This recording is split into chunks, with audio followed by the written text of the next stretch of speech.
Olá, tudo bem? Nós estamos aqui analisando a última semana de Jesus, os últimos lugares, as últimas palavras, as últimas coisas que ele fez. Na quarta-feira, ele chega em Jerusalém. Parece que ele esteve fora de Jerusalém o tempo todo. Nós encontramos segunda e terça em Betânia, lá ele é ungido, lembra? E agora ele chega em Jerusalém, ele pede para os discípulos encontrarem um lugar e preparar a ceia. Os discípulos que ele escolhe para isso é Pedro e João. Os dois vão encontrar o lugar. Como é que era isso aí? Eles tinham que encontrar uma sala, um lugar que coubesse Jesus e os 12 discípulos. Tinham que limpar, varrer, cuidar, providenciar mesas, ou uma mesa, né? Colocar almofadas, estofados, os utensílios que seriam utilizados ali, né? Para a ceia, os alimentos, quem sabe assar o pão e provavelmente preparar um cordeiro. É possível que, é bem provável, a Bíblia não fala, não é? Mas não havia, aquela era a noite de matar o cordeiro, não havia uma Páscoa sem o cordeiro pascual. É o mais importante emblema da Páscoa. E quem sabe Pedro e João compraram o cordeiro, mataram, limparam, assaram o cordeiro, muito trabalho. Prepararam os pães asmos, o vinho, tudo. Deixaram tudo pronto. Né? O lava-pés, os utensílios, Mateus, Marcos e Lucas, eles não falam do lava-pés, só João fala, né? Ali só João menciona o lava-pés, de acordo com o Mishnah, com o Talmud também, o ritual da ceia era assim. Deixa eu contar aqui para você como é que era, só para você ter aí a ideia do último momento de Jesus aqui num convívio social, com os discípulos, com os amigos. Então, de acordo com o Talmud e o Mishnah, acontecia assim, o chefe da família ou do grupo, ele misturava a primeira taça de vinho e dava aos participantes e pronunciavam uma bênção para o dia e para o vinho. Segundo o chefe da família, ou líder, né? Ali porque Jerusalém ela se abria, o povo abria as portas, recebia os peregrinos, eram recebidos em casa para comerem a ceia junto. Depois a Santa Ceia passou a ser feita fora, devido à grande quantidade de pessoas. Mas no dia de Jesus era feita em casa, dentro de Jerusalém ainda. Então o chefe, ele realiza um ritual de lavar as mãos. A mesa é posta, os alimentos são colocados na mesa e dentre os alimentos está o cordeiro da Páscoa, o pão asmo, sem fermento, as ervas amargas, alface, alguns legumes, né? E um molho saboroso chamado charazot. Era feito de amêndoas, tâmaras, passas de figo, especiarias e vinagre. Esse molho, dizem que é muito bom, muito gostoso, e esse molho temperava ali tudo, os legumes e tudo mais. Então, esses vegetais eles eram servidos, né? E agora a segunda taça de vinho era então passada no círculo de mão em mão pelo chefe ou pelo líder, né?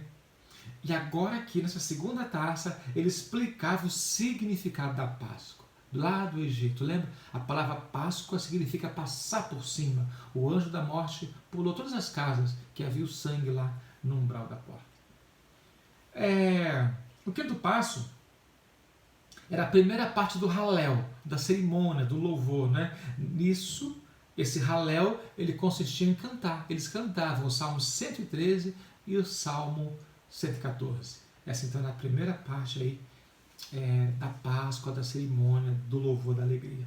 Então os participantes eles comiam a refeição da Páscoa. O líder, né, o chefe, no caso da ceia, que era Jesus, mas nas casas o líder, ele dava graças a Deus e partia os pães asmos e distribuía um pedaço para cada hóspede ou para cada membro da família. Agora havia ainda uma terceira taça de vinho, ela é servida, e agora havia uma bênção sobre a refeição. Ele pronunciava agora uma bênção sobre a refeição. Então, a quarta taça de vinho era servida, todos se uniam no segundo Halel, eles cantavam novamente louvor a Deus. Agora, o Salmo do 115 ao 118, eles cantavam, e essa era a parte quase que final da ceia. Essa foi a última refeição de Jesus, quarta-feira, à noite, a última refeição dele. Ele não come mais, ele agora vai passar todo o dia de quinta-feira Perdão, ele é preso na quinta noite, né? Ele é preso na quinta noite após essa refeição. Quarta-feira ele entra na cidade, manda preparar. Quinta-feira ele participa da ceia. Ele é preso na quinta noite, passa toda sexta-feira sem comer mais nada, nem água dão para ele, né? Jesus então, essa foi a última cerimônia de Jesus.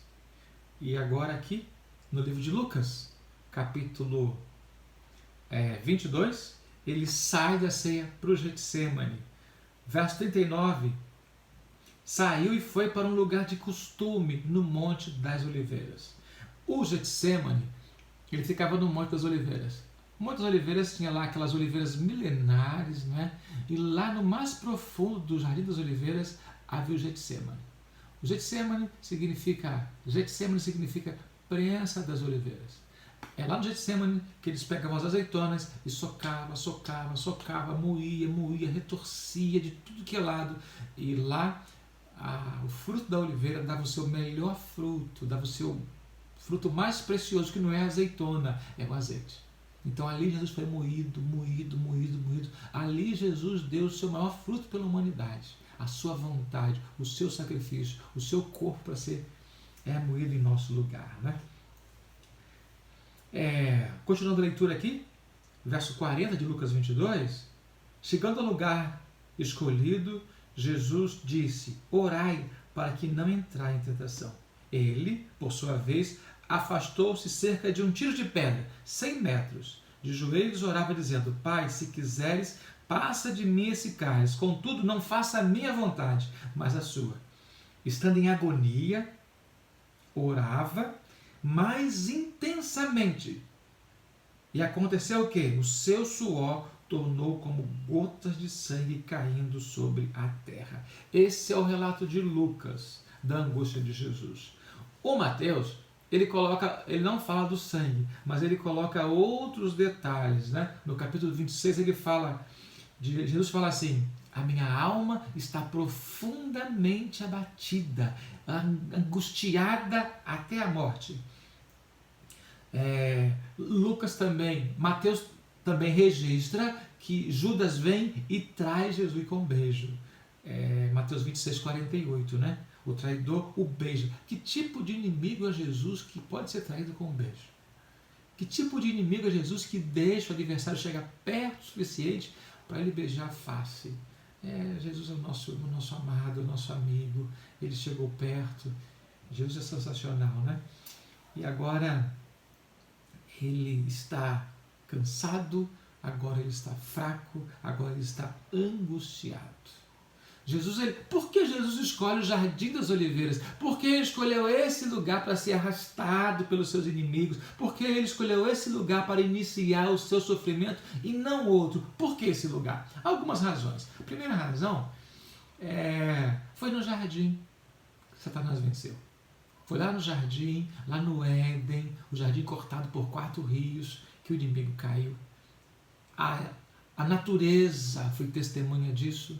E agora a natureza chora pelas marcas do pecado. Jesus vai aí. Esse pode ser um ponto. Mas um ponto mais interessante e talvez esse seja o ponto realmente, a natureza é o primeiro livro de Deus. Aí você experimenta Deus de maneira mais profunda. Aí você o ouve falar: a natureza é o primeiro livro de Deus, a primeira Bíblia de Deus, a natureza. É verdade que a natureza também revela o mal, os espinhos, as folhas mortas, os lugares perigosos. Antes não tinha isso. Antes do pecado, esses lugares não haviam. Você podia soltar sua criança na natureza, ela podia brincar o dia inteiro e à tarde era certo que ela ia voltar, porque não havia perigo nenhum.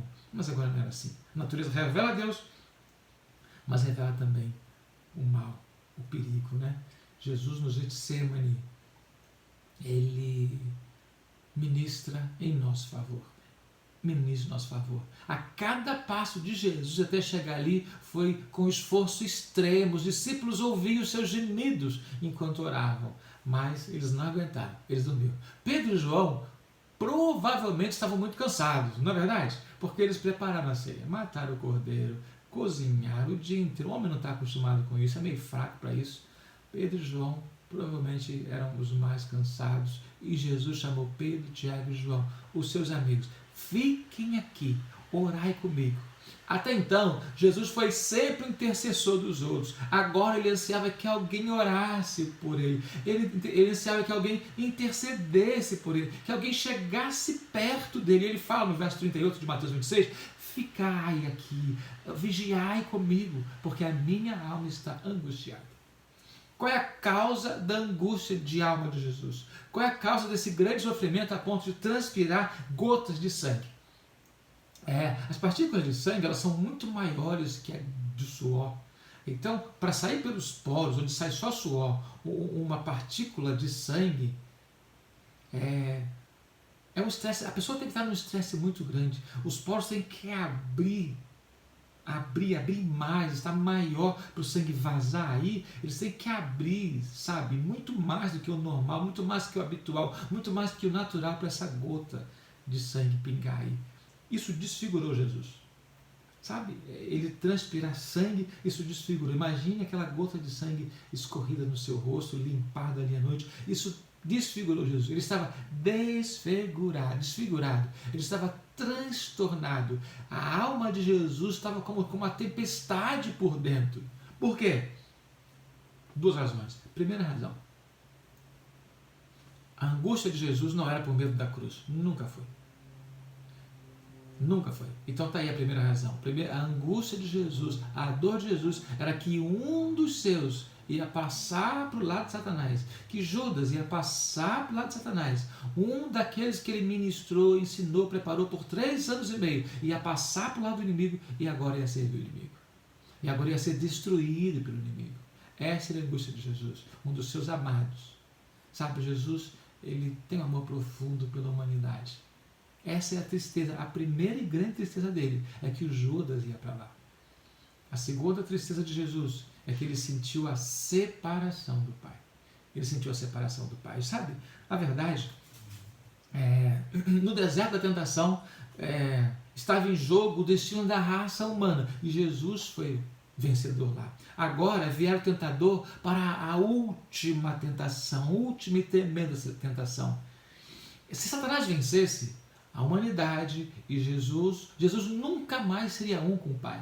A humanidade nunca mais se voltaria, teria comunhão com o Pai, estaria perdida para sempre, estaria sob o comando de Satanás para sempre. Satanás então entra no Getsemane. Como no Éden, ele entrou lá, ele agora entra no Getsemane para tentar Jesus. Ele entra no Getsemane para buscar ter vitória sobre Jesus e sobre a tentação. Satanás aperta Jesus, aperta o Redentor. Satanás, ele provoca Jesus, ele começa a falar um monte de coisa, talvez coisas do tipo: a nação que você abençoou, a nação que está acima de todas as nações, que você encheu de vantagem, Jesus, essa nação te rejeitou. Eles não querem saber de você. Daqui a pouco vai entrar aí, sacerdotes, entrarão aí os soldados, entrarão aí os escribas, os líderes do seu povo e vão te levar. Eles vão cuspir em você, vão bater em você. Eles te rejeitaram. Sabe mais, Jesus? Eles procuram tirar a sua vida, eles vão te matar. O povo particular que você encheu tanto bem, eles vão te rejeitar. Um dos teus próprios discípulos já passou para o meu lado, você já sabe disso. E o outro vai te negar daqui a pouco. E todos vão te abandonar. Não vale a pena. Um dos teus os maiores amigos vai te negar. Todos te abandonarão. Você viu o pedido de Jesus em Mateus 26, 38? Ficai comigo, orai comigo. A minha alma está abatida, eu estou triste demais. Eu não quero ficar sozinho. Fica comigo. Satanás vai e sopra. Todos vão te abandonar. Você vai pisar o lagar sozinho. Como diz as Escrituras. Aqueles a quem Jesus tanto amara, aquele a quem ele tanto serviu, né? Agora estava nas tramas de Satanás. Isso transpassou o coração dele. Agora o inimigo iria atacar de maneira profunda esse que ele tanto amava. Contempla, considera o preço que você está pagando, Jesus, pela humanidade. O povo quer pecar, que morra sem perdão. Sai daqui, Nazareno, volta para o céu. Essa humanidade não vale a pena. O ser humano não vale a pena. Essa era a proposta de Satanás. Jesus No Getsemane, ele se agarra à terra, se agarra ao chão, se agarra à raiz, como tentando não ser arrastado para longe de Deus, porque a maior angústia de Jesus, e o segundo ponto que eu falei que ia avisar aqui, era a separação de Deus.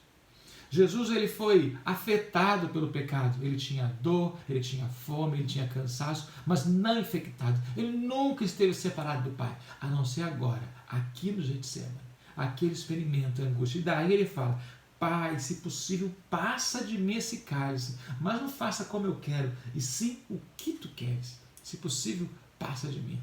Passa de mim. A minha alma está profundamente triste até a morte. Marcos 14:34 era essa a tristeza de Jesus. Essa tristeza vai sentir o pecador lá no final, no dia do juízo. Ele vai sentir essa tristeza, essa angústia, separação eterna, o desfavor de Deus, quando não mais houver intercessão nem do Espírito Santo, nem de ninguém. Aqui no Getsemane, Jesus, ele pagou o preço. Aqui no Getsemane, ele sentiu-se separado do Pai, sentiu-se abandonado. Imagine, o Criador, ele queria companhia, ele queria compaixão, ele queria companheirismo. O orvalho gelado caía sobre ele, sobre o seu corpo encurvado, mas dos seus lábios trêmulos, ele não liga para isso, sai: meu Pai, se é possível, passa de mim esse cálice. Mas ao mesmo tempo ele fala: todavia não faça como eu quero, mas como tu queres. O coração humano anseia por simpatia no sofrimento. Vou falar de novo. O coração humano, ele anseia por simpatia no sofrimento. Esse anseio, esse anelo, Cristo sentiu no mais profundo do seu ser, da sua alma. Angústia de alma. Aquele que foi ter com os discípulos, procurando buscar alívio, buscar companheirismo, ele não encontrou nada. Todos estavam dormindo. Aquele para quem ele sempre expressou simpatia, sofria agora sozinho a maior angústia que o ser humano já experimentou aqui, e ninguém falou nada. Quantos dormem nesse tempo de epidemia? Quantos dormem nesse tempo de epidemia? Quantos abandonaram tudo? A ordem é ficar em casa, não é? A ordem não é abandonar Jesus. Muitos abandonaram Jesus. A ordem não é abandonar a fé. A ordem não é sair do caminho. A ordem é ficar em casa, mas nas fileiras de Jesus, mesmo em casa. Muitos deixaram tudo, abandonaram a liderança da igreja, abandonaram tudo, estão aí escondidos, aí com medo. Eu quero falar para você que há um vírus pior, sabe? O que Jesus experimenta aqui, que ele transpira gota de sangue, é um vírus pior que o coronavírus. Ele falou assim: quando você faz a um desses meus pequeninos, a mim você faz. E quando você deixa de fazer a um desses meus pequeninos, você deixa de fazer a mim. Sabe, o mundo hoje está cheio de pequeninos. O nosso mundo hoje está cheio de sofredores. A gente sem emprego, gente sem esperança, pessoas doentes. Nós não podemos abandonar o Salvador nessa hora. Não podemos dormir como se nada tivesse acontecendo. Está tudo bem, porque o vírus não entrou aqui em casa. Nós não podemos. Não é isso que o Salvador espera do seu povo nessa hora. Não era o que ele esperava do seu povo no dia, no Getsemane. Não era isso que ele esperava do seu povo. Não é isso. Quando você faz a um desses meus pequeninos. Sabe, tem pessoas que abandonou por causa da situação que estamos vivendo, abandonou a Bíblia, está lá jogada, abandonou a lição, abandonou a oração. Só ora, Senhor, não deixa eu entrar aqui em casa. É a única oração de alguns. Alguns abandonaram os pobres, sabe? E abandonou o hábito de dar a cesta básica, de devolver as ofertas, de devolver os dízimos. É claro que muitos de nós não temos, não é verdade? Que muitos de nós perdemos o trabalho, de soldado que tem, mas esqueceram do Salvador, estão cansados, né? Ficar em casa cansado, o coronavírus aprisionou a gente. Mas o pior pecado, o abandono da fé, O pior pecado, o afastamento do direito. O pior pecado, aquele que entrou lá no Éden e que Jesus vence aqui. Esse é o pior pecado, o egoísmo. O pensar só em si, sabe? Isso traz insegurança, isso traz dor, isso traz sofrimento ao coração do nosso Senhor e Salvador Jesus Cristo ainda hoje. Eu queria convidar você a contemplar o Calvário. Vá para o Calvário. Vê o que o Mestre fez ali por você. Vê o que o Mestre fez ali no Getsêmani por você. Como ele foi moído, moído, moído. Vê a angústia do Mestre sentindo-se sozinho. Você conhece alguém que, quem sabe, está com coronavírus? Você não pode ir lá? Beleza, você não pode. Mas você pode ligar para essa pessoa. Você pode falar com ela todo dia. Sabe alguém que está isolado? Sabe? Há idosos que estão isolados sozinhos. Não abandone ele lá. O próprio Mestre, assim, eu não aguento mais ficar sozinho. Fica comigo. Não abandone a mamãe, o papai, a vovó. Não abandone. Ligue várias vezes por dia. Mande mensagem. Não mande essas coisas bobas da internet, não. Encontre algo profundo, relevante na palavra de Deus e mande para essas pessoas.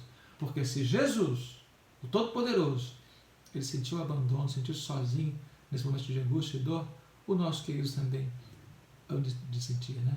Eles também hão de estar precisando aí de um apoio, de um carinho.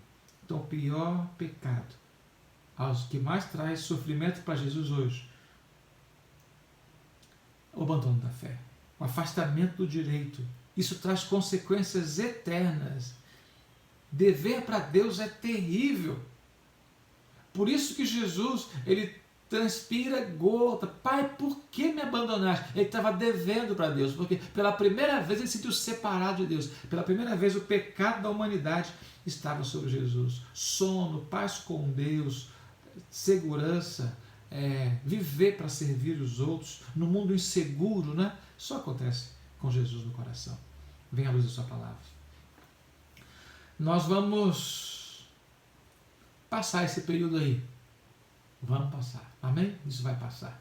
Mas precisamos sair daqui melhores. Precisamos sair daqui certos de que o Senhor Jesus, Ele nos deu a sua paz, nos deu a sua graça, nos deu a sua companhia, que Ele é o nosso companheiro mais relevante. Eu queria orar com você. Obrigado, Senhor, por Jesus. Obrigado pelo seu sacrifício na cruz do Calvário. Obrigado pela graça e a misericórdia que nos alcançaram. Venha, Senhor, nesse dia, abençoar os seus filhos, aqueles que estão com medo e que tenham coragem, Jesus, aqueles que estão agindo de maneira imprudente, Senhor, que eles possam ser prudentes e se precaverem, mas não abandonarem a cruz, não abandonarem o Senhor, não abandonarem a salvação. Seja conosco hoje, abençoe nossa família, nossos filhos, nossa casa, Teu Espírito nos guie, Pai, por Jesus. Amém. Muito bem, obrigado. Deus abençoe você. Até logo.